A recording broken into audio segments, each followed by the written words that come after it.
દીવમાં 4 વ્હીલર ગાડી અને છકડા રિક્ષા વચ્ચે ગંભીર અકસ્માત। દીવ ફુદમ રોડ ઉપર રિલાયન્સ પેટ્રોલ પંપની સામે બપોરે 4 વ્હીલર ગાડી અને છકડો રિક્ષા વચ્ચે ગંભીર અકસ્માત થયો।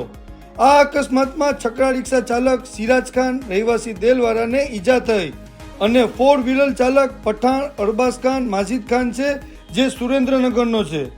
અકસ્માતમાં છકડો રિક્ષા પલટી ખાવા છતાં ચાલક સિરાજ ખાનનો ચમત્કારિક બચાવ થયો।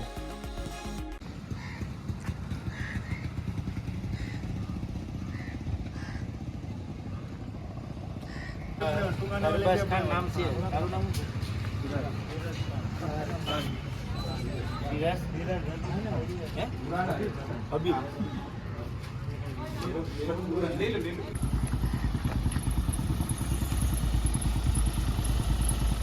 કાજેથી જોતી દીધી પેલો કાર વાળો છે ને બે બેરિકેડ છે ને એને હોસ્પિટલ ગયા તો એને કંઈ લાગ્યું નથી। આ લોકો બધા આવ્યા હતા